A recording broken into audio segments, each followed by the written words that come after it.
Então vocês viram que eles falaram dois absurdos, né? O Marquinho falando que tem que ter qualidade para se falar de ciência. E ele tá falando de urânio decai para hélio. Ele esquece que o que tem ali é decaimento em partícula alfa e sim para tório. Vocês viram isso aqui na apresentação. Ele fala de T-Rex vegano, né? E também de que os índios chegaram no Brasil em 1500, né? E aí você vê que o Joãozinho falou que ninguém tem ideia de como a vida começou. Então vamos ver se ninguém tem essa ideia. Vamos lá. Pode passar? Os blocos básicos da vida. Eu quero primeiro começar, né, falando sobre o famoso James Webb, que ele conseguiu fazer ali uma calibração por 3 metodologias diferentes, mostrando que a constante cosmológica, né, o modelo lambda CDM, né, esse lambda, ele vem da questão da constante cosmológica e o CDM é Cold Dark Matter, ou seja, da matéria escura, mostrando que, de fato, nós temos todas as evidências de que o universo, sim, começou há 13,8 bilhões de anos. Nada de Terra jovem de 6 mil anos. Ah, você não compartilhou não, né, cara? Tinha compartilhado não, né? Não tava esse slide. Que eu tô compartilhando aqui. Passa esse daí. Vai passando.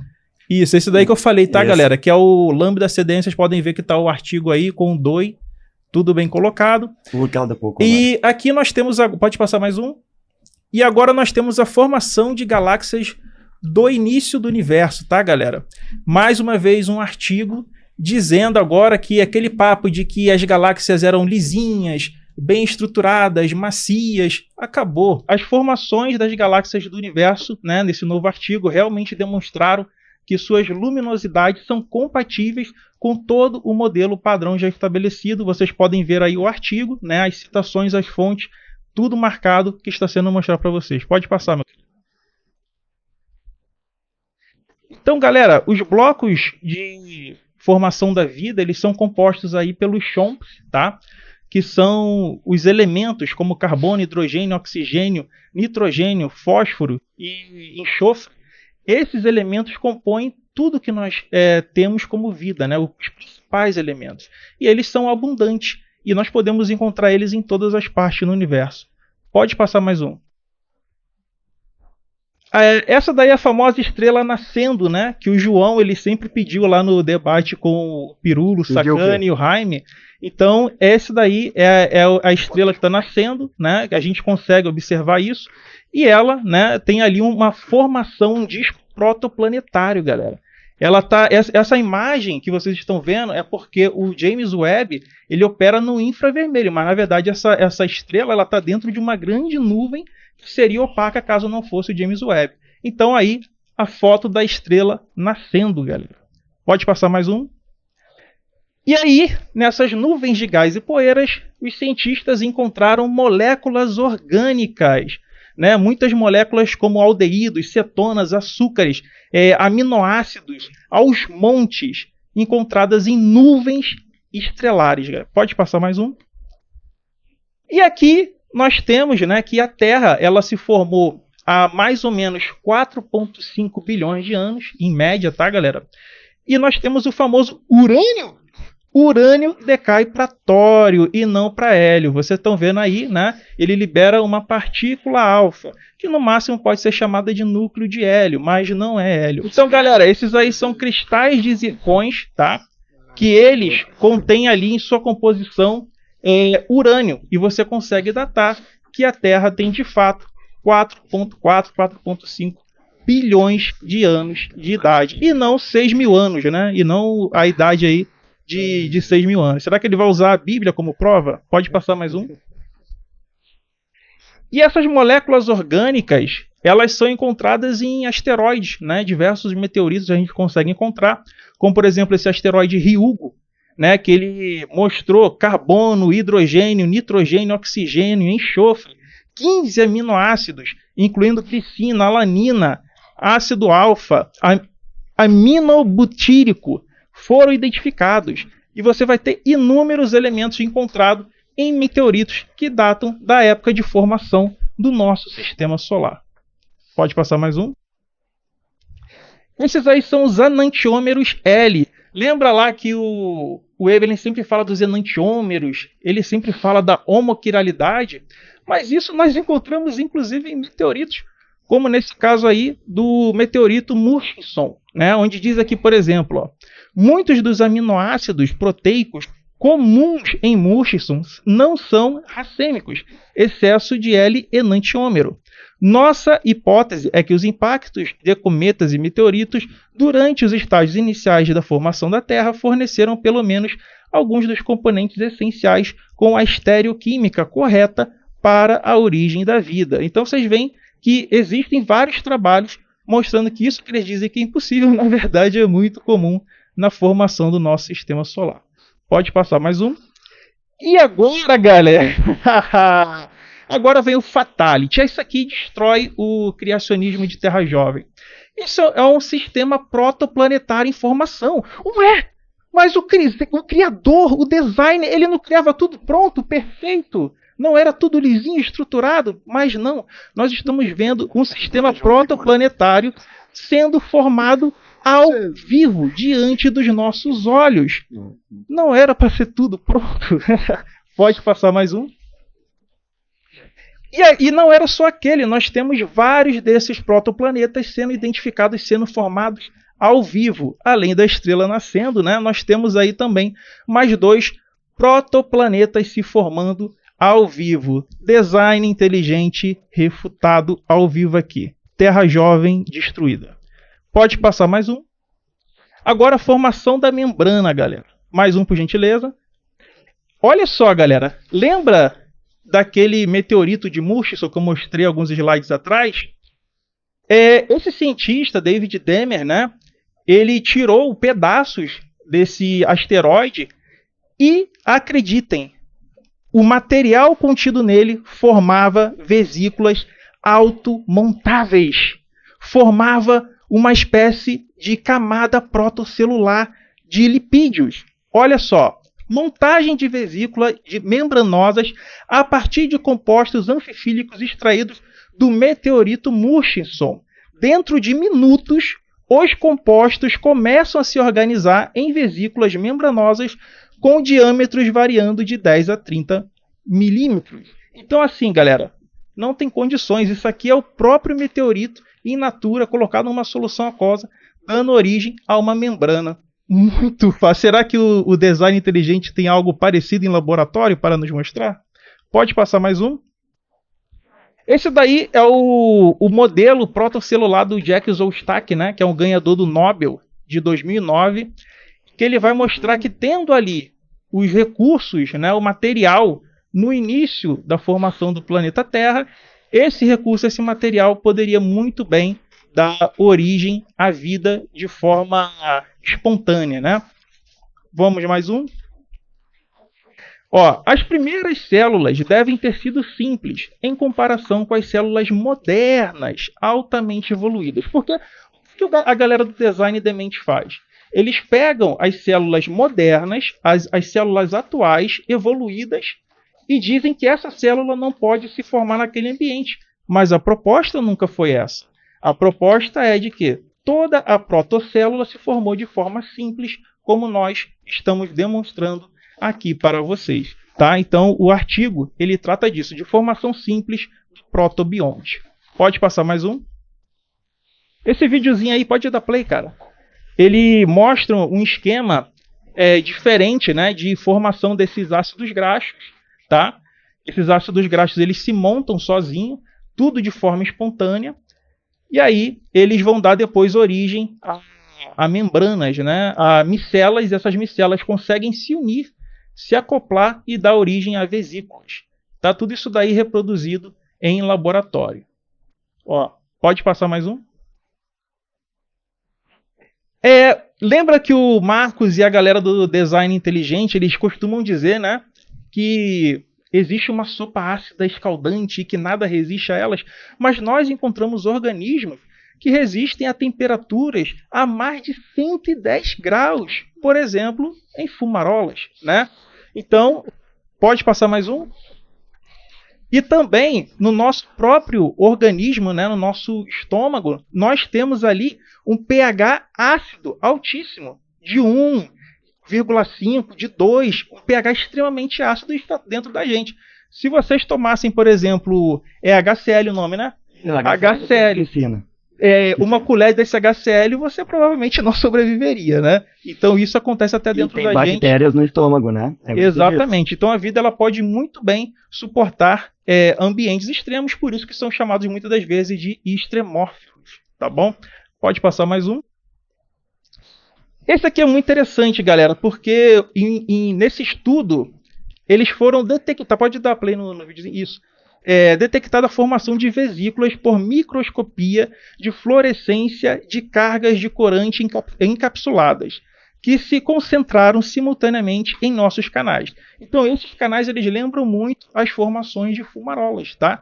Então, eles conseguem formar vesículas similares àquelas que nós esperaríamos na origem da vida. Será que a galera do design inteligente tem um Deus criando algo do nada para mostrar para a gente? Acho que não, né?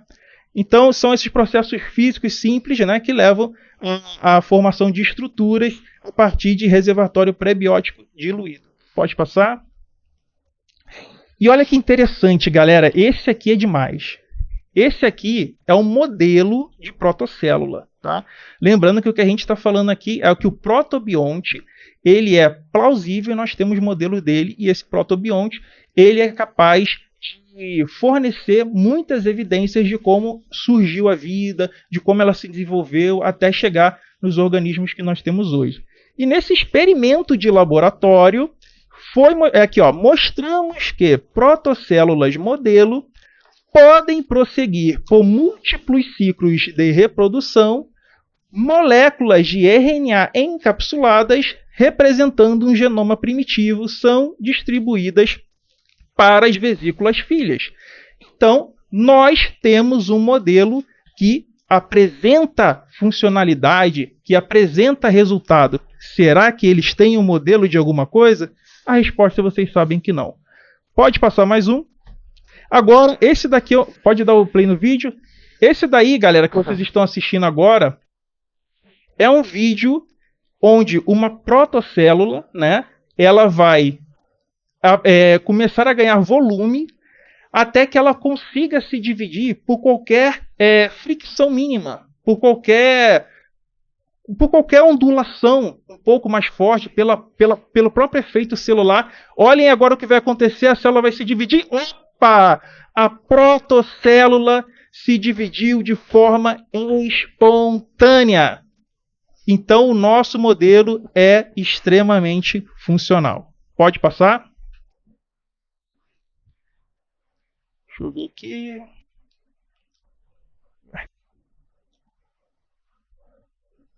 Tá. A quiralidade por permeabilidade da membrana da galera. Na verdade, olha só. Lembra da homoquiralidade que o Marquinhos sempre fala? E todo mundo sabe o que é, o que acontece? Esse estudo aqui, galera, ele é um estudo até, inclusive recente, né? Mostrou que a membrana pode selecionar os açúcares de ribose e também os aminoácidos para o L. Então, galera, tudo indica que os ambientes primitivos poderiam, sim, fornecer tudo aquilo que é necessário para aquilo que a gente chama de origem da vida, né? Então a gente consegue ter um modelo muito bom de um protobionte. A formação do RNA eu vou falar numa próxima rodada, tá? Pode passar mais um. Formação do RNA eu vou falar de uma próxima rodada, mas tudo que eu mostrei até aqui, vocês podem observar que já destruiu o design inteligente, né? Beleza. Show. Eu gostaria, inclusive, de seguir a mesma linha do Antônio, mas não seguir relacionado... Solta o slide ou pode soltar o tempo? Pode soltar o tempo, mas eu vou fazer a explicação do que ele já apresentou aqui também. E eu gostaria de ajudar o professor Eberlin, porque eu sou teísta, o professor Eberlin é teísta, e a gente acredita em Deus. No caso, professor Eberlin, a questão técnica do urânio, acho que o pessoal pegou no seu pé, que é assim, ó, o do urânio, ele libera a radiação do tipo alfa e decai para tório. Esta radiação do tipo alfa absorve 2 elétrons e se torna hélio. Então é só uma questão técnica da física que o pessoal pegou no seu pé, eu acho, então, viu? Então, se o senhor disser que o urânio, por exemplo, libera radiação alfa, essa radiação alfa absorve os 2 elétrons do meio, o senhor estará certo na sua argumentação, mas acho que é mais uma questão técnica do que isso tudo. Então, como o Antônio apresentou aqui, nós temos vários modelos. O que significa um modelo? Um modelo, você vai no laboratório e você testa. Ou seja, tem uma premissa, tem uma proposta, assim como as biomoléculas no espaço. Exemplo, Stanley Miller, né? A sopa ácida escaldante do professor Marcos Weber, sintetizou alguns aminoácidos. Inclusive, eu tenho um artigo aqui que é a revisão de Stanley Miller, logo depois, que eu posso até passar para os manos aqui, que não parou nesse tempo, depois eles fizeram mais, porque na época do Stanley Miller, o método de detecção não conseguiu identificar todas as substâncias formadas. Aí depois teve uma reavaliação de tudo isso também. Ele foi criticado também pela composição que ele usou. Então teve muita reprodução de método também. Mas é uma coisa interessante que daí você tem esses blocos de construção e o pressuposto era, isso pode ser formado de forma espontânea. Hércules, os blocos de construção aminoácidos são vida? Não. Ninguém está dizendo que são, inclusive, mas são os blocos de construção para a vida. Aí depois você tem as bases nitrogenadas, você tem os açúcares, e aí você teria todo um processo. Mas o pressuposto básico é, essas moléculas podem e se formam na natureza, tanto que já foram identificados em meteoritos. Então, quando você observa isso, e eu gostaria de lembrar uma coisa, os meteoritos não têm uma atmosfera para proteger essas moléculas. Portanto, essas moléculas elas resistem até mesmo à radiação. É uma coisa muito interessante que você observa. Por quê? Porque ela vai ficar dentro dos poros dos meteoritos. E o que eu estou falando é artigo científico, é detecção de moléculas orgânicas, aminoácidos, inclusive, né, professor Marcos Evelyn, são moléculas orgânicas, né, como eu e o senhor muito bem sabemos, podem ser detectadas no espaço. Então, essa é uma coisa muito interessante quando a gente observa. Agora, eu gostaria de pedir aqui uma outra coisa, que é algumas atualizações que estão acontecendo dentro da origem da vida, que eu acho que o pessoal lá do design inteligente não está muito ligado, não. Tem uns artigos novos saindo chamado Sistemas Prebióticos de Químicas, novas perspectivas da origem da vida. Foi descoberto que pequenos peptídeos podem interagir entre si, entre 2 e 3, formar algumas cavidades e não uma atividade enzimática de uma proteína, mas formar uma interação com certos sais, e daí eles formam uma espécie de complexo, ali vão se organizando e vai começando uma aglomeração, até porque a gente saberia e sabe que seria um grande problema você formar apenas uma molécula muito grande replicante se ela não tivesse um meio rico. Você sabe que isso, você chegaria ali, é um paradoxo, você não sairia desse meio.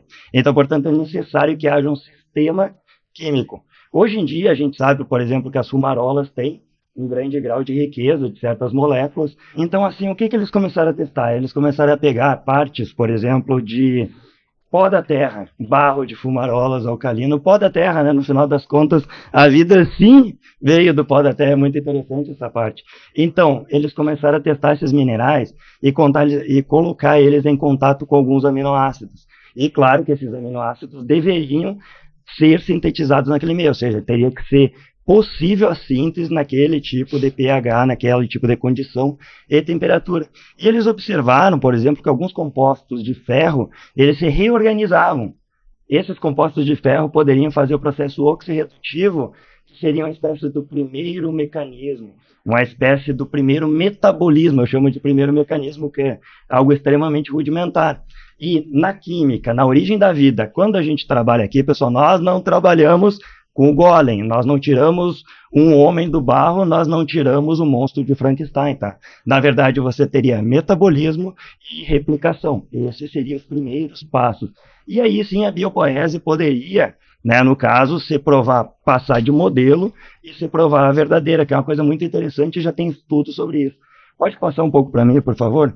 Além disso, quando você coloca, por exemplo, esses complexos inorgânicos em contatos com, por exemplo, flavoproteínas ou até mesmo cistinas, eles têm uma certa reorganização que faz lembrar coisas que nós temos no nosso sistema biológico. Então, assim, são homólogos ao que a gente tem. E eles fazem o quê? A mesma quantidade de energia. Por quê? Porque para ter vida é necessário ter energia. Então, essa é uma questão muito interessante. E aqui você observa muito bem uma bifurcação no sistema ali, onde aquele complexo se torna ferroxidina, ou seja, o que nós temos no nosso organismo. Eles pegam estruturas análogas minerais, que são similares ao que nós temos no organismo, colocam em contato com a molécula orgânica e reproduz com a possibilidade de um primeiro mecanismo. Claro que aqui não é completo, é um indício de um dos primeiros mecanismos. Passe, por favor. E aí, então, você tem agora as fontes hidrotermais, por exemplo, de síntese, de tentativas de síntese com esses minerais fazendo moléculas orgânicas. Pode passar essa parte para mim que é mais escrita, que eu vou explicar lá? Então, ali, como eu falei, eu apresentei um artigo anterior que o complexo de ferro, ele se ensembla, ele se auto-organizava em contato com o aminoácido cistina. E aí, quando isso acontece, aquela estrutura inorgânica faz o autoensemblo, ou seja, agora sim você tem a ferroxidina, aquilo que você tem como os primeiros mecanismos, como das vidas mais basais. Então isso é uma coisa interessante. Responde tudo da origem da vida? Não, mas são indícios. Tem um modelo e tem uma coisa muito interessante, que são alimentos abundantes em nós também. Ponto. Lembre-se do pó da terra, a vida veio do pó da terra. Então, é uma coisa muito bacana, e esse argumento não responde à origem da vida, assim como Hawkins disse. Ninguém respondeu a origem da vida e ninguém sabe ainda. Hawkins estava certo, sabe por quê? Porque ele não é desonesto, não mentiu, desculpa, foi Dawkins, né? Porque ele não é desonesto, a gente não sabe como a vida começou. Isso é um fato, ninguém sabe aqui. Essa é uma questão interessante, mas a questão é, a biopoésia estuda a possibilidade, você vai pegando os indícios, e vai vendo sobre isso. Além disso, é interessante que você citou, por exemplo, uma civilização avançada, né? Trazer uma panspermia induzida aqui para a Terra. Isso é o design inteligente dos antigos astronautas, né? A panspermia cósmica, quem me assiste muito lá no canal gosta, eu falo muito sobre isso, só que a panspermia cósmica não conta, por exemplo, com um ser divino. Ela conta com uma civilização mais avançada. E se você regredir, você vai ter que perguntar se aquela civilização mais avançada surgiu de forma natural, ou se um Deus criou ela, ou fez ela evoluir. Então seria isso também. A argumentação eu encerro aqui, porque eu não vou precisar. 15 minutos.